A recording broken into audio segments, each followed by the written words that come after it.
kami dito sa Himeji and next is babalik kami ng Osaka pero dadaan muna kami ng Kobe. Kasi ang goal is matikman ng authentic and original na lasa ng Kobe beef. So let's go!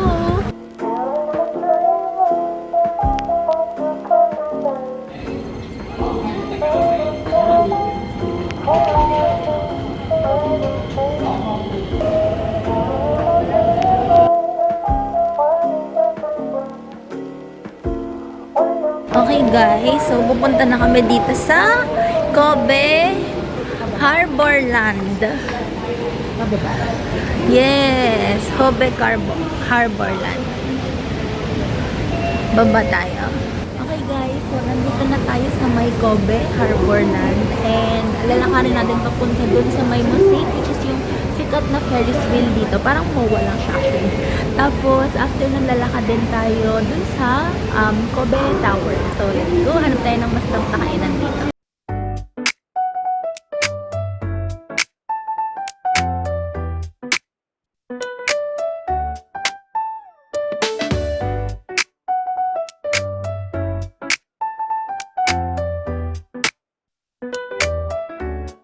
Okay. Nakabutan kami ng stoplight. Anpanman. Wait lang, paano ko na si Albert? Waiting for you, Anpanman.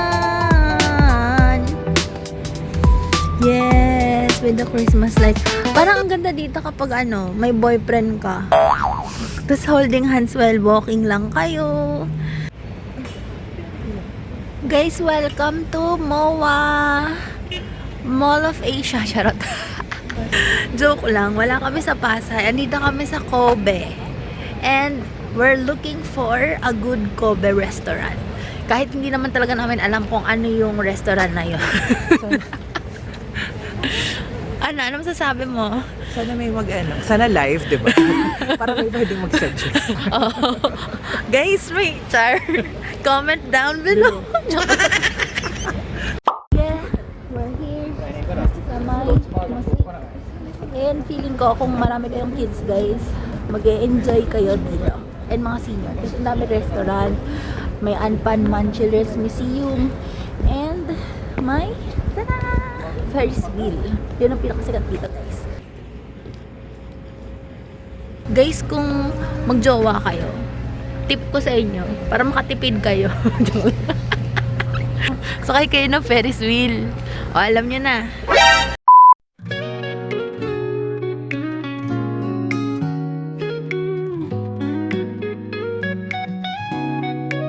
Shizuka na machi no kato de Kimi no koe ga kaze ni kiete ku照らされたネオンの下で二人の影が重なる胸の奥に閉じた言葉触れられないほど遠くあの夜の微笑みだけが今も心に響いてる愛はいつも形を変えて触れた瞬間に消えてゆくだけど君を思い出すたび胸が熱くなるのはなぜ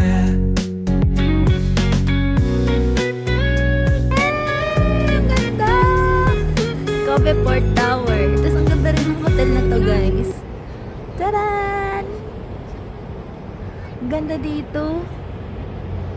So, ang sinakyan namin is yung Kobe Station. Pero, malapit din to sa Monomachi. Ganyan. Hindi ko alam. Basta ililink ko na lang sa baba. Kuya, andar na sila. Meron dito, tinatawag ko Sierto. Ano siya, cruise na may dinner. Tapos pwede kayong makinig ng mga music. Ganyan, mag-cruise kayo dito sa may Kobe Port area. And, hindi ko lang sure kung magkano. Pero check nyo na lang din para malaman ninyo kasi isa to sa mga activity na must try dito sa may Kobe. Alam nyo guys, parang naano na naman ako, yung parang feeling na super duper thankful na naman ako na na-experience ko tayo realize na tipong lahat ng parang mga in-expect ko na hindi ko mapupuntahan dati, biglang napuntahan ko. Pero napapaisip na naman ako na sobrang thank you Lord, thank you na napuntahan ko na naman to, na hindi ko na naman inakala noon ang bata ako na makakapunta ako sa mga ganitong klaseng lugar. So yun, saya.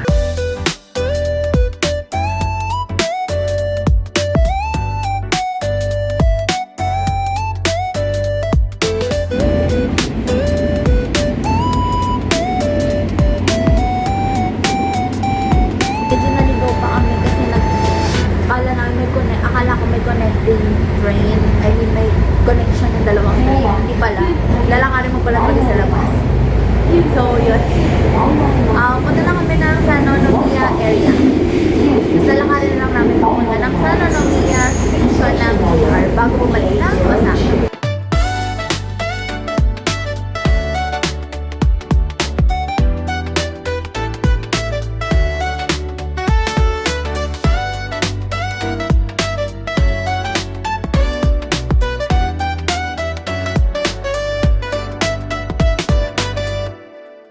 Kobe beef na yakiniku. Tama ba? Ay barbecue something. Ayan. Let's see. Kobe beef. Beef sa Kobe. Gusto ko yun. Yes.